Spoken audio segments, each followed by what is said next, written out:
Well, good morning, and anybody in the other time zone, good afternoon.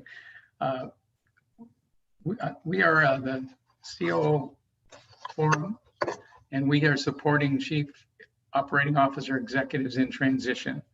That's our mission here. It's a pro bono mission, and we're just delighted to be a part of this. COO Executives in Transition is designed to support Chief Operating Officers in these uncertain times and challenging business times, getting COOs in transition on your way to your next great opportunity. We are open to COO Forum members as well as any Chief Operating Officer or second in command executive, pro bono, absolutely no fee or obligation. This aligns with the Chief Operating Officer Business Forum, Inc., COO Forum core values, and is expressly intended for all Chief Operating Officers and second in command executives. We are on our fifth or fourth month, depending on how you want to count it, but we have been at it for that period of time, and we've done weekly programs.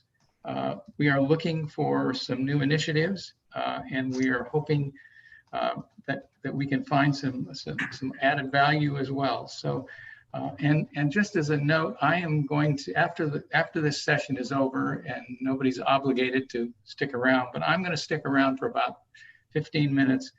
We have a steering committee at the COO Forum on this particular initiative, and we want to kick around some ideas to actually see if we can improve and take on a broader range. And as a result of that, we will just have a kind of a fireside chat. No recording, and we'll just share. We'll use chat and some other things, and we'll just share it. So that's something that if you want to stick around, and if not, that's perfectly okay. Just jump off when appropriate. Some guidelines here: meeting courtesy. We want to mute when we're not speaking and during the presentations, just because it clears the air. Business first. It's okay to step away, get away. Families, dogs, cats, all sorts of things happen on a Zoom call. So just go with the flow, relax and enjoy. And we're not, we certainly understand how all this works. Business language and no politics. First off, business language is important, and no politics just works better. The meeting is recorded, and we put it into the Mighty Networks for later reference. And we also have the entire archive of all the sessions we've had in the Mighty Networks. My recommendation also is to keep your job prospects confidential. The last thing we want to hear on a COO Forum and transition meeting is somebody was poaching you because you told them about a job you were vying for, and somebody else went and run you. We don't want that. So we want to make sure everybody kind of tightens that up. And as I mentioned, we're going to meet and talk about things afterwards. I'm going to introduce Laura Weichel and Fiona Murray. First off, Laura Weichel is the COO Forum second in command for 13 years and is our executive vice president. She's based in Greater Atlanta, and she's responsible for leading the many and various activities of the Chief Operating Officer Business Forum, COO Forum organization, and leadership, overseeing all chapters, chapter directors, and members. She's a wonderful, upbeat, visionary colleague who creates extraordinary outcomes and successes. Fiona Murray is relatively new to our organization. She has taken the point on the COOs in transition and has done a phenomenal job keeping all the trains running on time as far as getting this whole thing going. And she also gets involved with other activities in the COO Forum. We're just so delighted Fiona is part of our team. From here, I'm going to turn it over to Laura. Thanks, Bill. Well, I'm super excited. I met Ron for the first time. I think it was in December before we came into the new year, and I'm very excited to welcome him to this group and hear what he has to share with us. But I'm going to give you a little background on Ron so you know who's talking to you, and then he can give a little introduction on what his topic will be.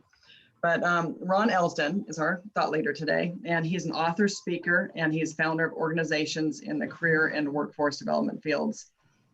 His past careers include leadership roles such as heading the West Coast practice of a major outplacement organization supporting senior level executives in transition.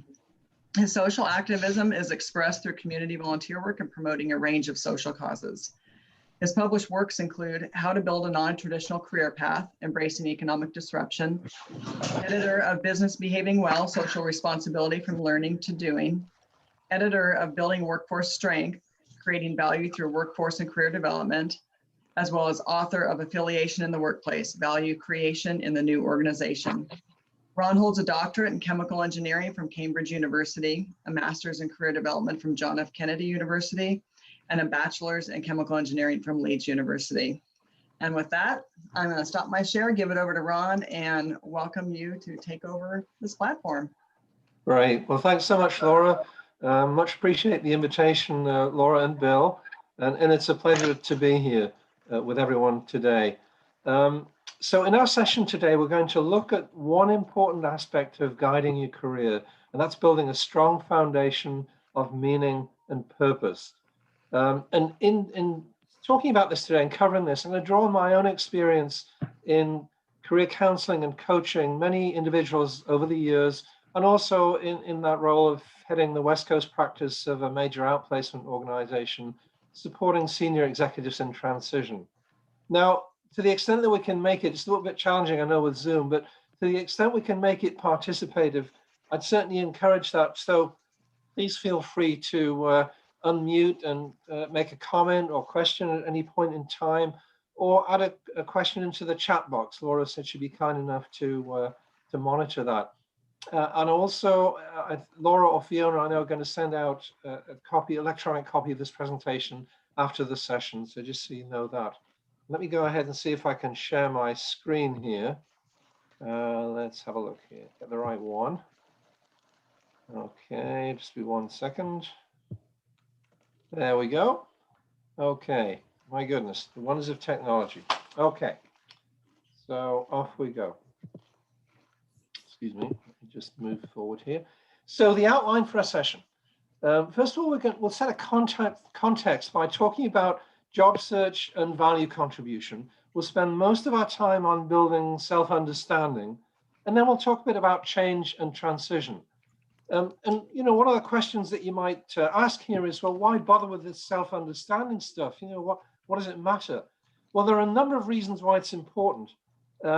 It can make us more effective in some of the practical aspects of what we're doing, networking, for example, communicating who we are, resumes, interviewing, that sort of thing. It can also help you find a position that's a really good fit. The more you understand who you are, the more you're able to find a fit with an organization where you'll actually be successful and have some longevity with. And it also can help you be a more effective leader, which is a core aspect of that COO role. Okay, then the third aspect of what we'll talk about is change and transition. You know, what I find is sometimes people cycle through a number of jobs, and the reason for that often can be lack of clarity about what's important and what's meaningful internally. I remember when I was first over here, my goodness, this is many moons ago. I was a research engineer, and this is in the Midwest, and in a research organization. And I remember I had a colleague who was actually worked in the computer area. He was doing computer modeling, and he was nocturnal. He'd come in at about 6 at night and leave at 8 the next morning. And of course, at that time, I'm working with mainframes, so it worked out really well. You know, he was able to access that mainframe. But after a couple of years, he left to train and become a dentist. And that was an example of somebody kind of finding a different fit with their career direction. Though I have to say, I wondered afterwards that I hope that he found some nocturnal patients to go along with that particular practice. So, okay. So for the job search process, in this time of upheaval and transitions, all that's been going on since this pandemic hit, it's helpful, again, setting context here, ask the question, what still matters in that process and what's changed? What still matters and what's changed? So I'm going to suggest some of the things that still matter that haven't really changed. Knowing yourself, that was true before, it's true today. Being clear about your aspirations, true before, true today. Some of the practical things like networking. I believe you had a session last week on networking. It's still crucially important. And things like the practical things like having an effective resume, interviewing well, they still matter. They're still important, just as they were. But what about what's changed in all of this economic and social uncertainty? Well, certainly the recovery time and the form of that recovery is still uncertain. I mean, we hear about a U-shaped, W-shaped, K-shaped, and so on. We still don't quite know what that's going to look like. There is shifting sector strength. Some sectors obviously have been significantly weakened, hospitality and so on. Others strengthened, large companies in remote delivery. Reimagining globalization, it's not clear exactly what that's going to look like, but there's certainly some evolution going on in that area. And then on a practical level, somewhat limited access to people in person, the ability to access people in person. And so all of this is leading to fewer and different job openings, higher unemployment levels, although it's certainly a lot better than it was about 9 months ago. But what it does require is flexibility, creativity, and patience, and possibly exploring alternative paths. And again, that's why understanding who we are and what's important to us, why that becomes particularly important. So what do we mean by alternative paths? It could be looking at different sectors, for example, exploring different forms of work relationship, entrepreneurial, contract work. It could be further education. It could be volunteering to build relationships, or some combination of those. So here's a statement that was made actually in 1994, but I find even more relevant today. Nobody has a job anymore. All you have is an assignment. It's like an actor who lands a part. You don't know how long it may last. You are your own small business, whether you like it or not. And I'm going to suggest that's even more true today.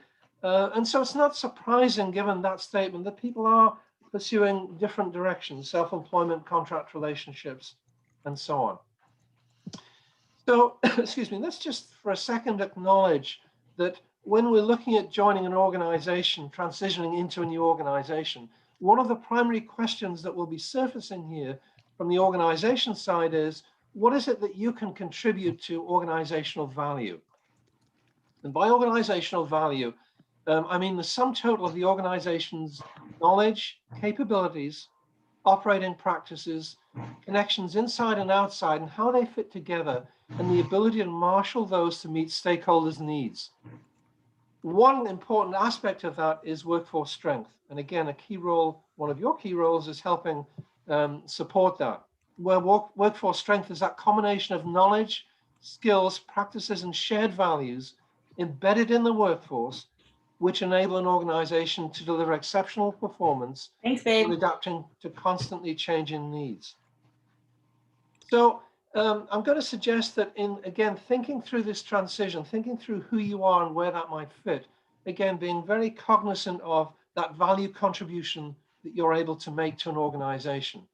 And there are some bridges that are relevant to that. From community and societal needs through social responsibility, organizational and business needs, and then from that through workforce strength into the workforce and capability, and then to individuals through career development, through learning and through individual development. And I'm going to suggest a question here to continue to reflect on, not just at this time, but also in the future as you continue to develop your own career. How do we integrate meeting our individual aspirations with creating organizational value and seeking the common good? So just continue to reflect on that. How do we integrate meeting our individual aspirations with creating organizational value and seeking the common good? That's somebody called Lynn Rhodes initially created that, and it's slightly expanded. Okay, so now let's start to talk about our relationship to our work. And this is a framework that I found particularly helpful. It was created by somebody called Betsy Brewer, who's a career counselor, actually from the Midwest. And she posited 3 different forms of work relationship that we have to the external world. One is a job, that's material rewards. You know, we go to it and we get paid, basically. The second is an occupation where there's somewhat greater meaning, but it's still dominated by doing. The third is a career, which is driven by personal initiative but it requires collective approval. Someone else basically kind of assesses success in that, but there is continuity attached to a career. And then the fourth is a vocation. That's calling in the service of a greater good.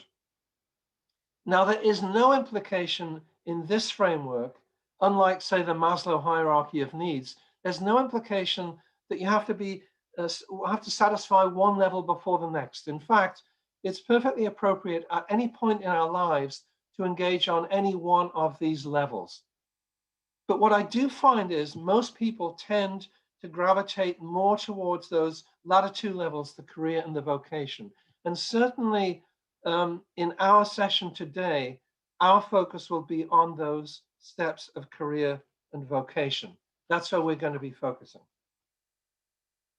So let's now pause for a second and let's ask this question of ourselves. And I would appreciate some input and some thoughts that you may have. How would you define success for yourself? How do you define success for yourself? Let me just open this up, and if a few folks could provide a thought on that.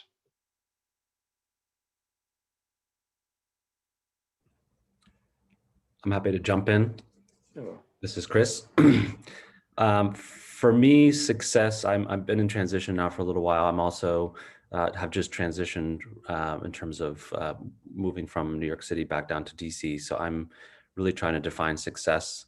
And for me, it's really the balance between the economic necessities that I have, the desires and the talents that I think I bring to an organization. But really for me, coupled with the challenges that I face in terms of having two young kids at home, knowing that they will go back to school someday, hopefully, but also knowing that, my primary job should be my responsibility to my family.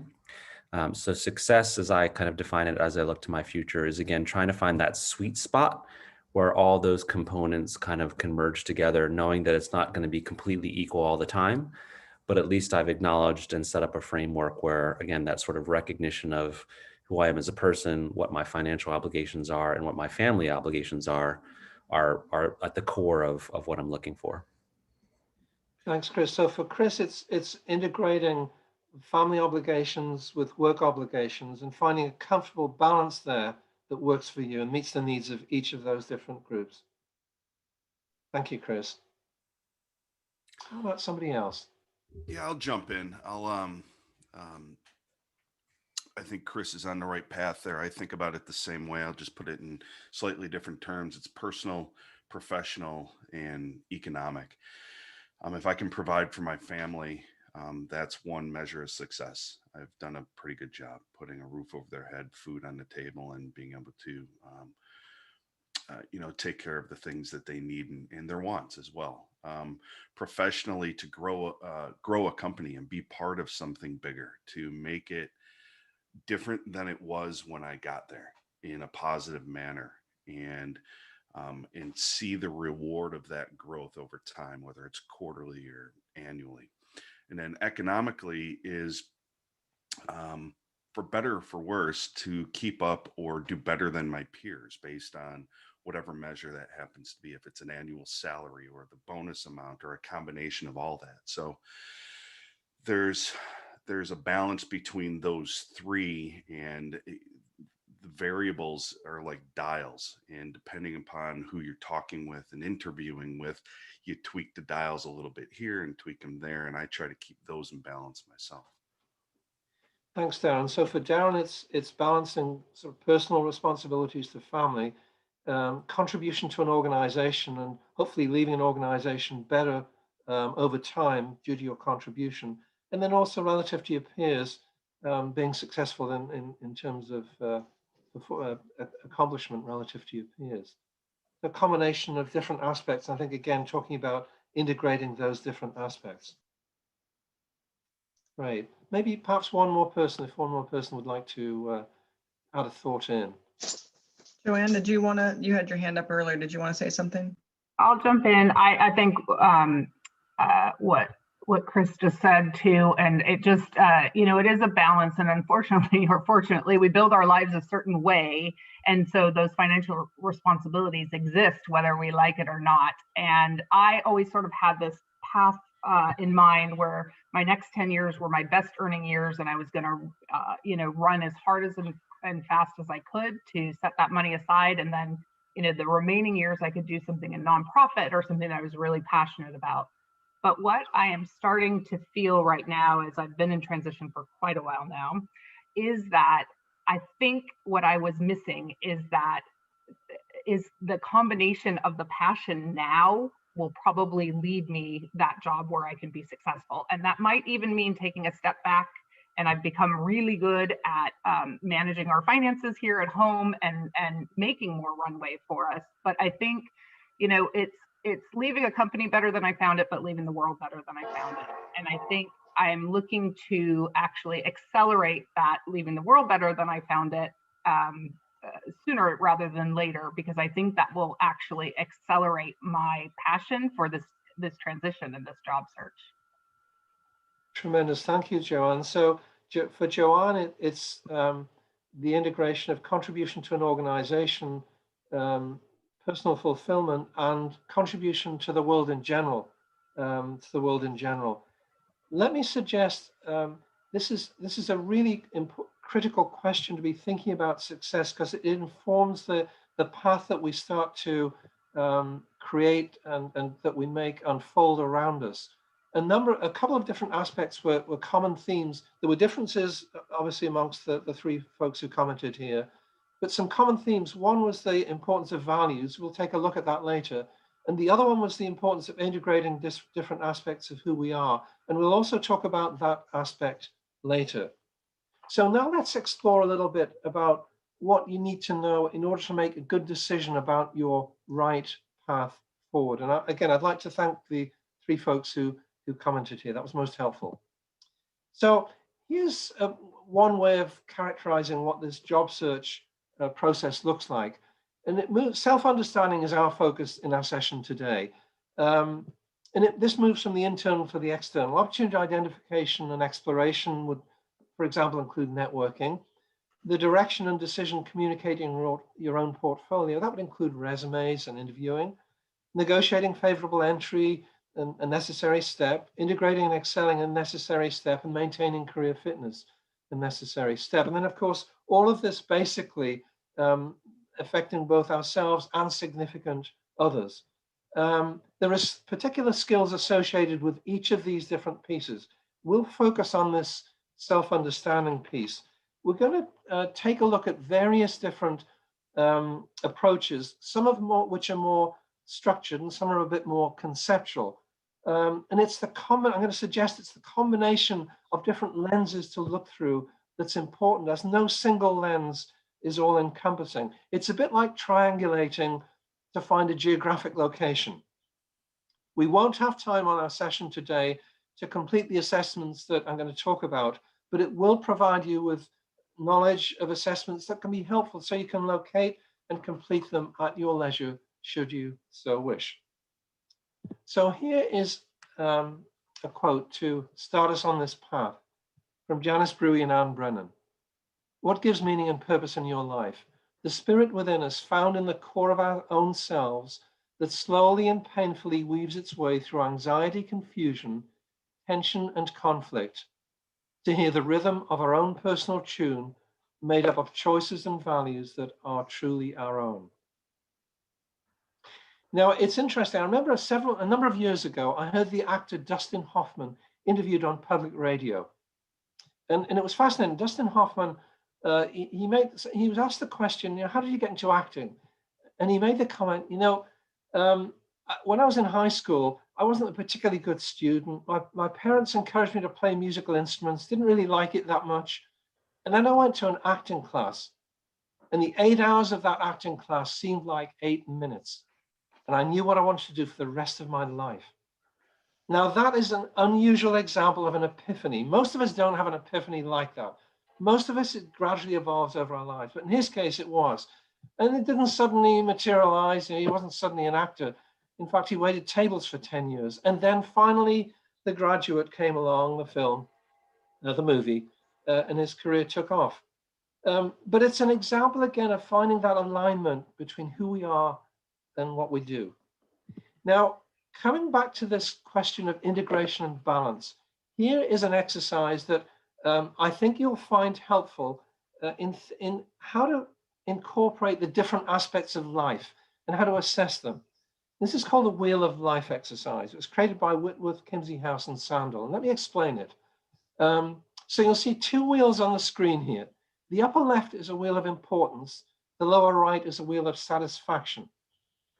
Each one of these wheels has 10 elements around the outside. For example, career, money, health, and so on.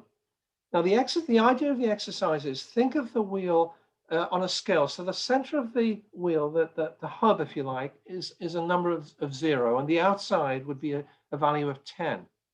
And so the exercise here would be to look, let's take the importance wheel at the upper left, to consider in terms of, for you, for example, career. If you would consider career to be fairly important, but not, overwhelming, you might give it a 7.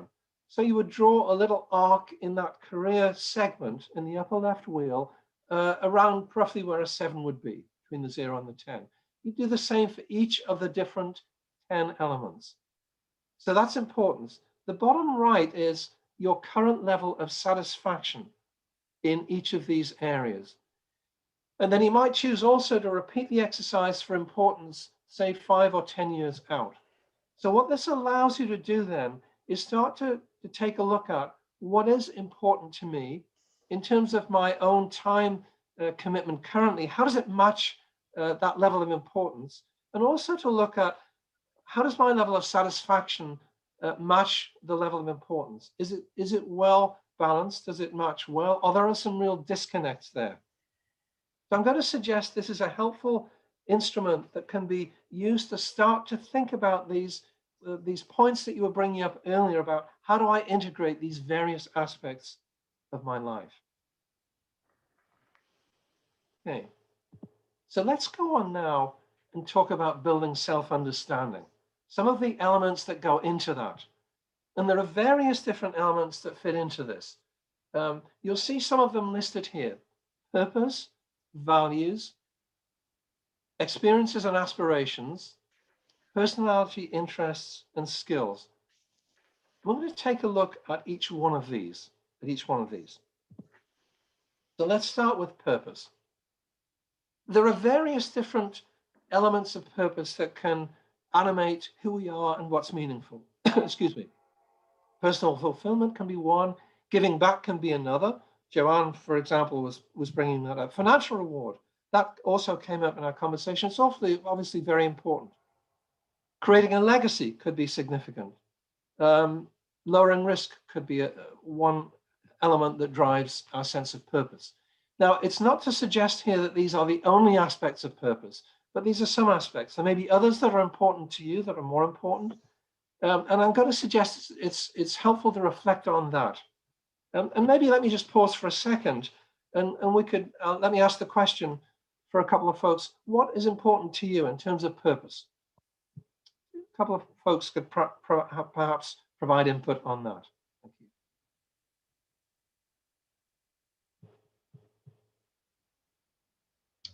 I'll go.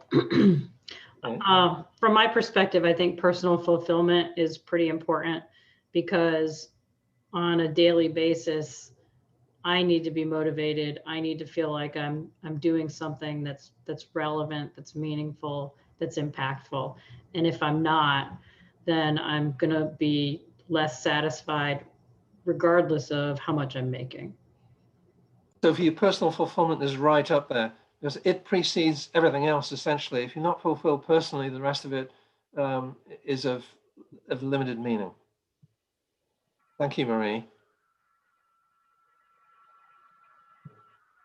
Somebody else that might describe what's important. Hi, I'll go.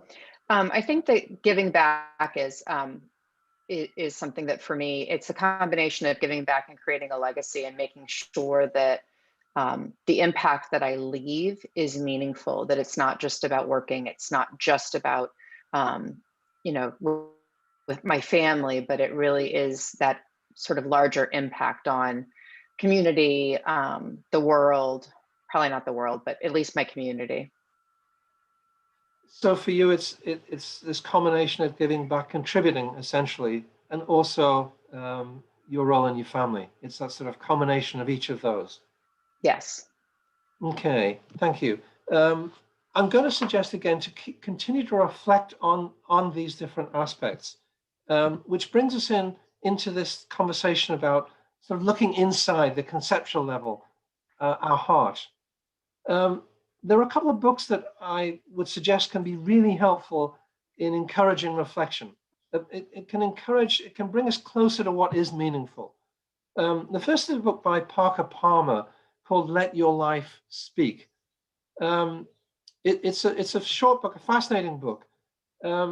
He tells this fascinating little vignette, Parker Palmer, in this book. And I guess he was one time, I think, a university lecturer, I believe. And he was offered this position as the fairly high-level position in another university, dean or something like that. And he found himself, he's a Quaker, and he was in this situation where he was in this, the Quaker questioning circle, people asking him, well, why did he want to take this role? And he was trying to figure out why he would take this role. And people kept asking, why do you want to do this? And he said, well, you know, I want to be, eventually, he finally responded, I want to be famous, basically. He said, well, isn't there I want to be on the front page of the newspaper. So somebody said, well, isn't there an easier way to be on the front page of the newspaper than take this role on? And it's kind of an example of again, sort of aligning what's important and what's meaningful. So Let Your Life Speak. A couple of quotes that go from this book. Vocation, the place where your deep gladness meets the world's deep need. That's Frederick Buechner. Here's May Sarton. Now I become myself. It's taken time, many years and places. I've been dissolved and shaken, worn other people's faces. Another book that could be really helpful is Leading from Within. That's edited by Simon Trotter and Megan Scribner. Can be really helpful in terms of this reflective process. So let's talk about two other aspects now that refer to this sort of looking inside on the conceptual level. First of all, values. And again, that came up in the conversations that folks made earlier, the importance of values. There are a number of ways of looking at values, a number of different aspects, different approaches. One that I found very helpful is an approach that was created by somebody called Edgar Schein. It's called Career Anchors. And Schein identified 8 different career anchors that connect us with the work that we do. One could be content expertise. For example, somebody that has that as a career anchor really wants to build expertise in a particular discipline or area. Leadership, that's the ability to obviously to have influence over decisions and resources. Autonomy, the ability to make decisions about our own path forward. Security and stability. Service, we heard that expressed a couple of times by people on this call. Money, challenge, and work-life integration. Now, each of these are perfectly legitimate values. But again, what's important here is thinking through which values are significant to you, and maybe 1, 2, or 3 of these that surface for you as most important. Should you wish to complete, you can either just reflect on this, or there is an exercise, a booklet that's created that enables you to go through an assessment and determine which of these values are most significant to you. And it's listed down at the bottom of the slide. Let me pause again for a second here. Let's see if we can get 1 or 2 people indicate on this value profile, what values you think would be most important to you.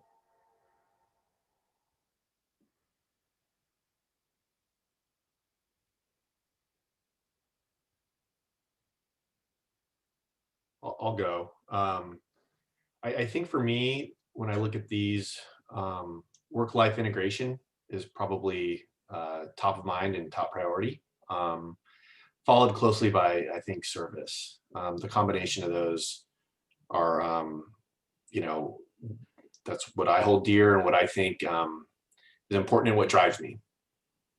Right, thank you. So for you, it's a combination of work-life integration and service. Okay. See if one more person perhaps could provide input on this. Hi, I'll go. Oh, go ahead. No, go ahead, Michelle. So I think for me, it's really my number one is around leadership and having a seat at the table and being able to shape a company in the direction it's going in. But I also appreciate the challenge. And I think a new one for me is this work-life integration. I'm a recent new mom, so I find that I really do um, enjoy having a career identity, but I also have an unexpected mushiness when it comes to being a mom.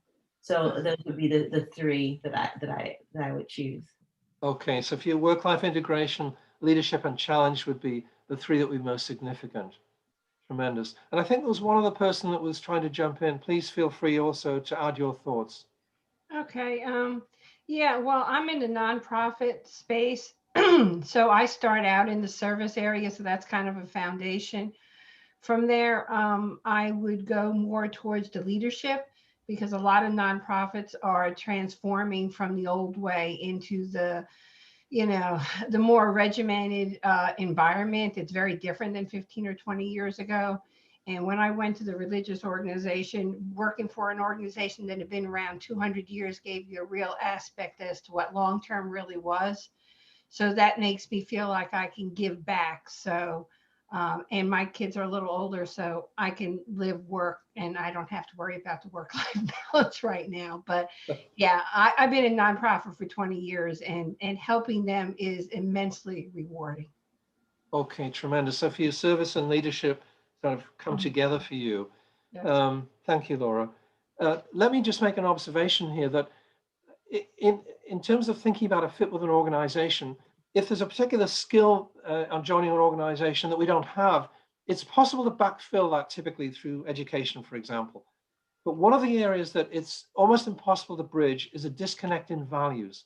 So that's one of the reasons why this values area is so critical. If your values differ from an organization's values, it's very difficult to bridge that. I mean, for example, HP, Hewlett Packard in the old days was very much about collaboration. Oracle is very much about competition. So the same job in those two organizations would look completely different. And the values that you would carry in would fit in one organization, but probably not in the other one. Okay, here are a series of exercises also that can be helpful in terms of this looking inside on a conceptual level. And let me just describe each of them. Life experiences. So the idea of this exercise is to reflect on 10 past life experiences, and they have two aspects. They were meaningful in terms of accomplishment, and they're also enjoyable. So meaningful in terms of accomplishment and enjoyable. And then for the top 5 of those life experiences, think about the patterns of skills, interests, and values that emerge and what they may mean for your career path. So think about that combination of meaningful in terms of accomplishment and enjoyable. Now, working environments, the exercise here is to think about your past jobs that you had, and then take a piece of paper, draw a line down the middle, and on the left side, write the negative aspects, on the right-hand side, the positive aspects. And then from that, then draw out, list those aspects of a job that would form an ideal environment for you. That's working environments. Now, these first two are looking back. The next two look forward. The ideal day exercise is to look 3 to 5 years in the future. 3 to 5 years in the future. And think of yourself in a job that's a really good fit. And then just literally describe how the day unfolds. I get up in the morning and just write that description of how the day unfolds. And then the final exercise, questions for the future. These are from someone called James Flaherty. So think out 1, 3, 5 years and 10 years into the future. And there are a series of questions for each of those time frames. What do you want to be doing is the first question. What do you want to be doing? Whom do you want in your life? The second question. In what capacity? The third question. What resources do you want to have? The fourth question.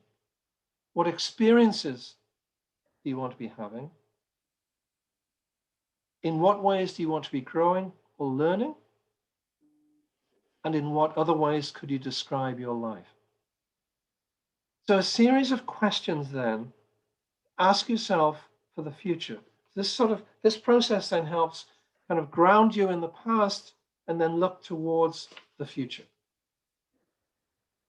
Okay, so now let's talk about some slightly more structured processes, normed or descriptive assessments.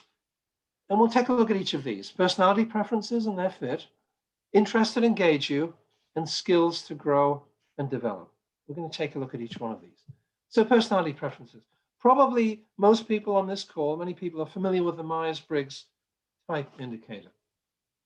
I first came across this. I remember somebody on our call mentioned they had moved from New York to another location. I was working for a large organization, and I was moved from Chicago, transferred down to Atlanta, into a completely different field, into the textile field. So I was working in a different culture, in a different field, and there was a major transition. And so I found myself in this situation, and one of the instruments that was used to help our leadership team get to know each other and work together was the Myers-Briggs type indicator. And I also used it with a team I had responsibility for. And this type indicator, as I'm sure those of you who've used it, provides insights into our personality that can be used in many different ways. Those insights can inform decisions we make about our career path. They can inform interpersonal interactions, and they can inform things like team building and so on. 4 dimensions. The first one is where we derive energy from, whether it's interacting with others or working alone. The second dimension is how we take information in, whether it's more tangible and practical or more conceptual. The third dimension is how we make decisions, whether they're more subjective or objective. And the fourth dimension is whether we prefer structure and repetition or spontaneity. And this can again inform, knowing this can inform the kinds of work that we're drawn to, whether it's working with other people a lot or more individually and so on. So this can be a very helpful instrument that can provide useful personal insights and that can also help in working with other people. Okay, the next area then is that of interests. There are different ways of describing and framing interests. This is one framework that's built, that was created by somebody called John Holland. And you'll see there are 6 different components to this. Realistic. And by the way, these interest descriptors, we can identify 1, 2, or 3 of these as our own preferences, and we can also describe jobs, positions as a series of these preferences. So a realistic, and someone with a strong realistic preference will be interested in practical hands-on things. Investigative is all about research, analyzing, and synthesizing. Artistic is about creative endeavors. It includes the fine arts, but it's broader than that. Social is about the helping professions. Enterprising is about business, and conventional is about something where there's a fairly high degree of repetition. Say cost accounting would fit there.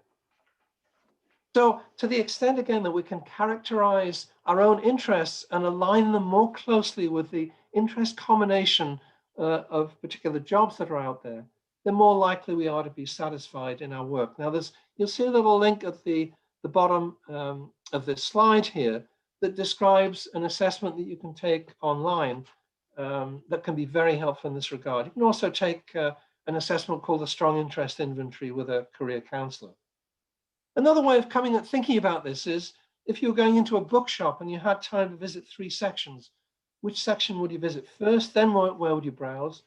And which area would you check out last? I'm also going to mention here a website, by the way, that can be very helpful. It's careeronestop.org. The word career, the number that's spelled out 1, and then stop.org, careeronestop.org. That website has within it various different assessments, including the one that we're going to, or the area we're going to talk about next, which is skills to grow and develop. Now, here's one way of framing skills. And this frames skills on 2 dimensions. The dimensions of motivation and capability. Motivation, those things that we like to do or don't like to do. And capability, those things that we're either good at or not so good at. you'll see in this frame, given this framework, there are then 4 quadrants. So the bottom left is pretty straightforward. Things you don't like and you're not very good at, avoid them. The top right is fairly straightforward. Things that you like and that you're good at, pursue those skills. The top left would include those things that you like, but you haven't yet developed that much. That's a development opportunity. The one to really watch out for is that bottom right. The things that you don't like but are good at. And that's the area of burnout. You'll be often will be drawn more into that. People will say, oh my goodness, you're really good at this thing. Will you please come and do more of it for us? I'm going to suggest it's very helpful to have clarity around this, where the skills that you have and where they fit into a grid like this. There are a couple of assessments that can be helpful. There's something called Leadership Architect, created by Korn Ferry. That's a card sort that can provide real insights into this. Another one called Skill Scan. And also this is available on the Career One Stop website. There is an assessment that relates to skills. So having clarity around the skills that are meaningful to us and which of those skills you'd like to practice can be significant again in terms of where you want to focus your time and the kind of positions and situations you would like to move into. So that completes our summary of self-understanding. In a sense, this is providing a framework to explore bringing meaning and purpose into your work life and what a good settled state might look like. The question is, so how do you get there? And that's where this change and transition piece comes in. And let's talk about that. Distinguishing first between change and transition. This is building on a framework created by somebody called Bill Bridges. So change then is a situational event. It's external, and it often starts with a new beginning. Say, moving into a new job, for example, a new relationship. Transition is the process that we go through internally, and it's that gradual reorientation over time. And it typically starts with an ending, letting go of something, letting go of something. So the transition process then typically has this shape. It starts with endings, and the emotions that are associated with that include denial, anxiety, fear, and anger. It processes into this neutral zone. So during endings, we're typically disengaging from old ways of doing things, letting go of who we were in that situation. Then we move into that neutral zone where some of the emotions will feel confusion, stress, creativity, and skepticism often surface. And then moving into new beginnings. Acceptance, hope, energy, and enthusiasm, where we're familiar with and accept that new reality that change brings. So in the ending stage, we experience disengagement, disidentification, disenchantment, disorientation often. In that neutral zone, it's really important to find a time and place to reflect on what's meaningful. And then in the new beginnings phase, that's a phase where they're accessible to everyone, these new beginnings, but most of us have trouble with them. They're challenging. Important to take things step by step. So let me ask a question again of the group. If you were to characterize where you are on this spectrum right now, perhaps a couple of folks would be kind enough to jump in and say, here's where I think I am on this particular path right now.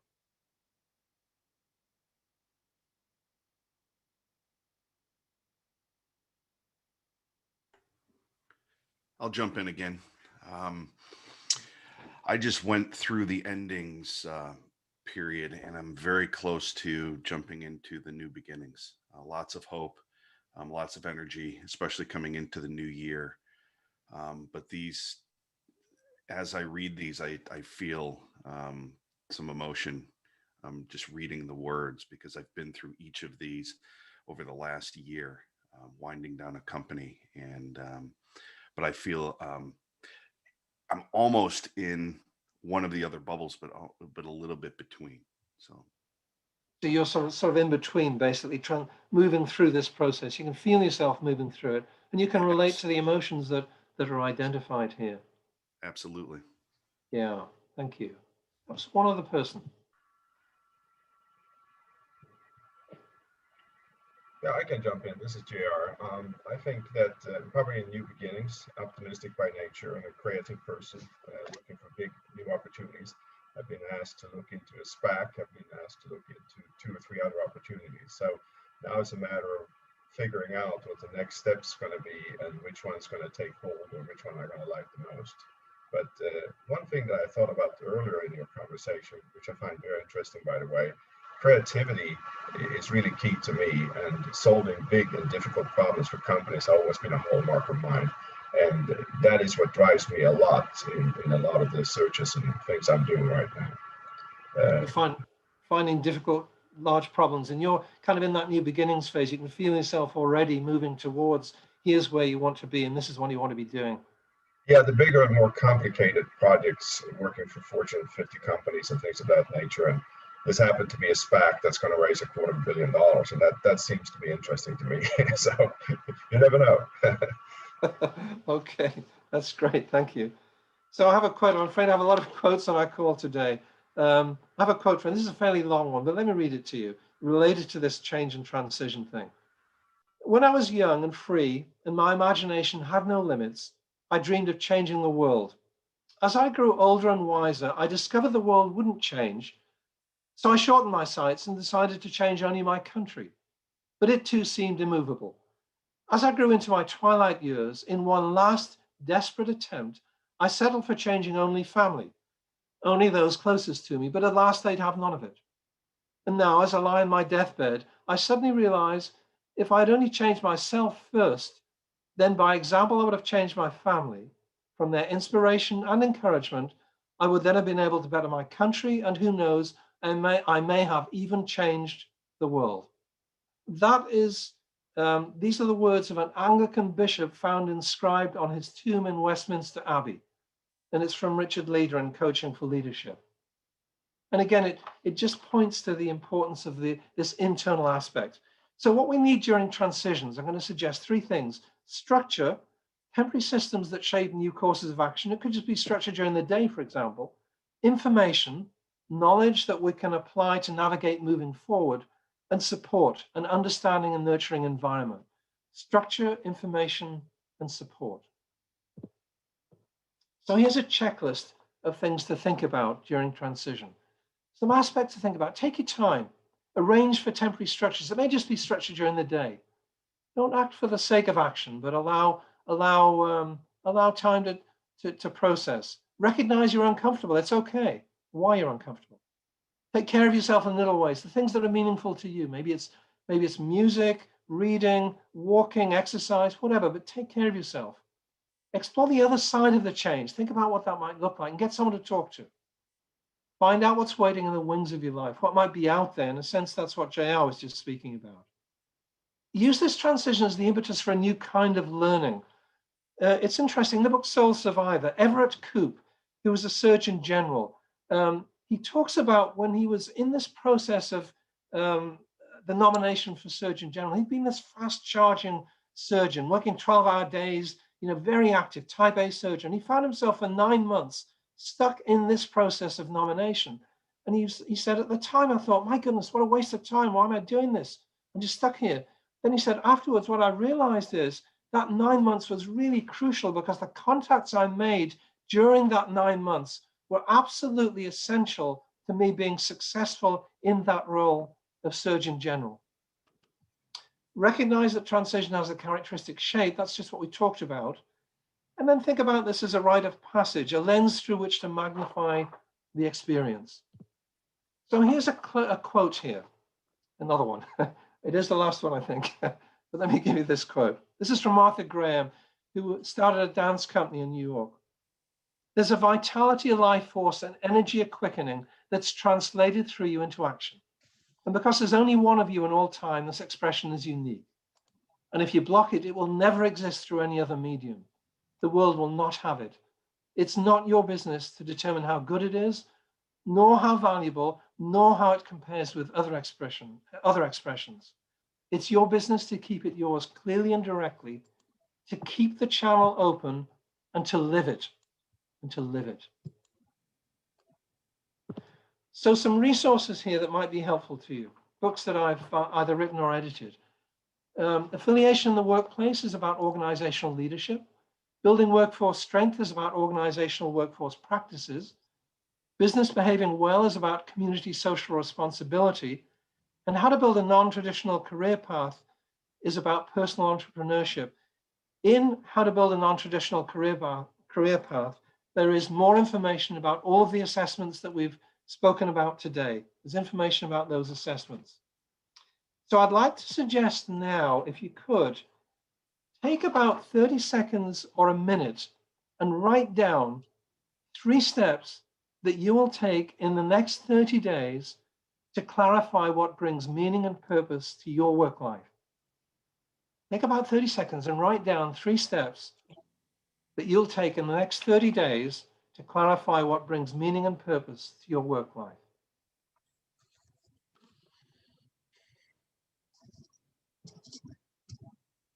I'm just going to pause and I'll let you do that, and then we'll just see if we can get a couple of thoughts about that.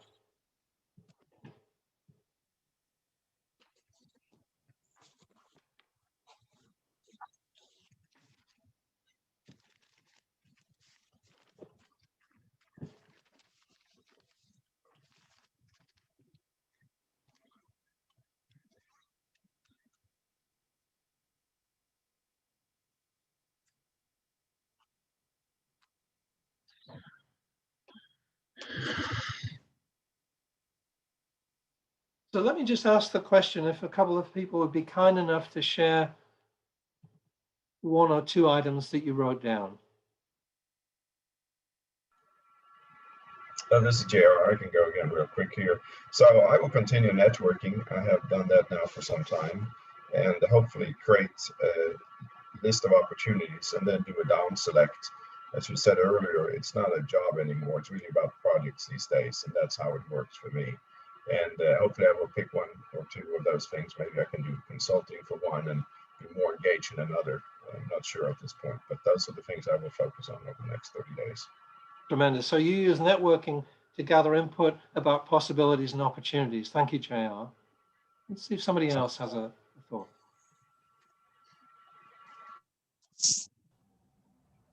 This is Chris. I'm happy to jump in again. The first thing is to read some books that I've purchased that I haven't spent enough time with. So I have the Transitions book. I just haven't made the commitment to reading that. And then Viktor Frankl's Man's Search for Meaning is also recommended to me a million times, which I have and just haven't devoted enough time to reading. The second thing is to just spend more time with my guitars. I've got a couple of nice guitars and I just have them sitting here right next to me, and there's always some excuse for getting back on the computer. So turning off the computer and picking up a guitar and just give me that quiet personal time. And the final time is just to make actually schedule more time in with my kids. I think this transitional journey has related in me spending way too much time on this computer screen. So I think just having that time away and really focusing on the things that bring me joy will give me that perspective that I need on my journey. Tremendous. So for Chris, it's reading. That Viktor Frankl book is well worth reading. It's a marvelous book. And Transition, spending time with your guitar and spending time with your family and with your children. Yeah, thank you, Chris. So I'd encourage everyone just to reflect on these steps that you can take. So I'm going to say thank you, and I wish everyone well. And let me ask in a couple of minutes remaining, any thoughts or comments that anyone or questions anyone would like to bring up? Ron, this is John. Thank you very much. Terrific message today. One thing I noticed was a theme. It seemed to be a theme, and it kind of relates to the Pareto principle, that on some of those slides, there's 1 or 2, if you connect 1 or 2 of those variables together, it pulls through the others. And I noticed that on several slides. So, and it related back to early on, life experience, perhaps, the content exercise you looked at and shared with us, the thing about purpose. So, achieving all of these things might be difficult, but yet if you look at them, maybe it's just a commingling of 1 or 2 that pulls through all the others. Yes, John, thank you. That is a really helpful and important insight, that you will find that there will be themes that will thread through the different aspects and the different assessments that we've been discussing here. That's actually one of the reasons why it's very helpful to use multiple assessments, because it enables that the threads to emerge by doing that. And you'll start to see patterns emerging that connect, for example, purpose through the past life experiences, through looking forward, through your personality preferences, through your interests. You will indeed see threads and themes that will develop from that. So thank you for that insight, John. Yeah, thank you.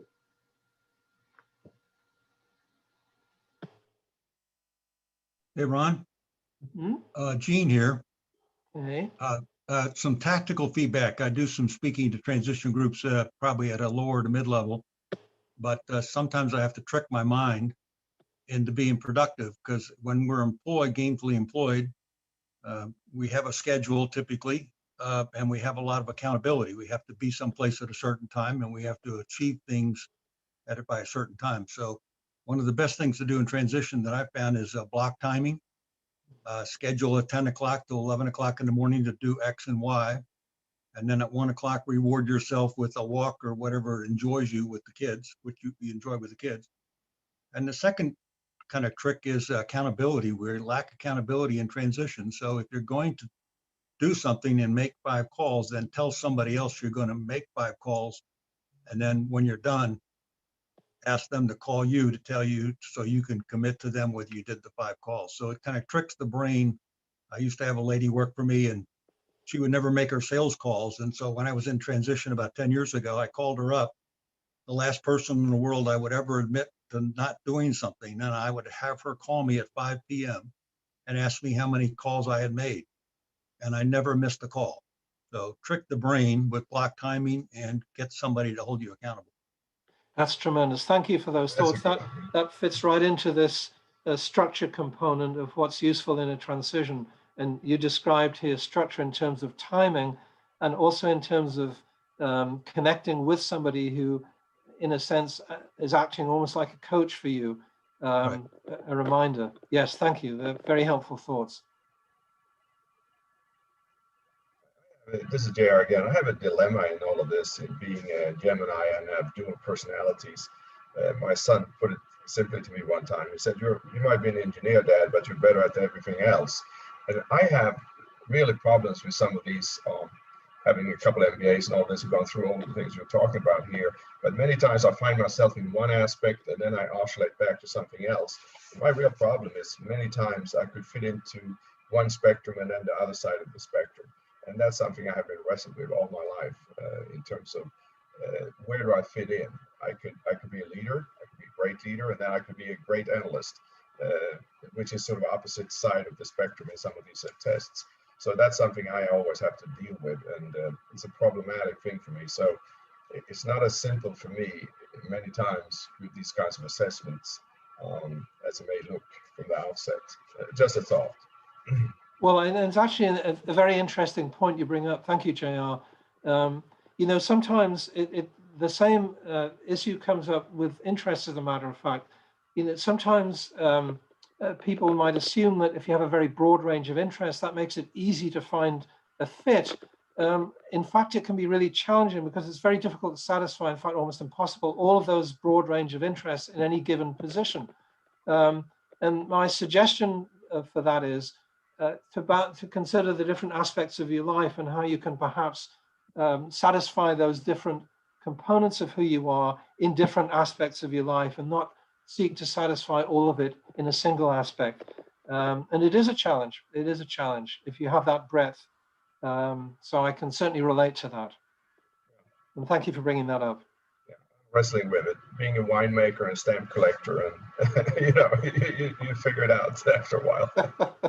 Yeah, just don't drop the stamps in the wine. Yeah. Well, very good. Well, I'm going to stop at that point because we've run over and some people are dropping off. But I just would like to express to you, Ron, how grateful I am that you joined us today, and sharing that. It was very rich. And I'll be sharing your slides on our Mighty Network. So if anybody missed it, wants to look into detail on some of these things, it'll all be there, and as well as a recording. So thank you very much. And Bill, I'll turn it over to you to take the next step. Okay, thanks so much. Thank Appreciate you, it. Ron. Thank you, Thank everyone. you. Goodbye now.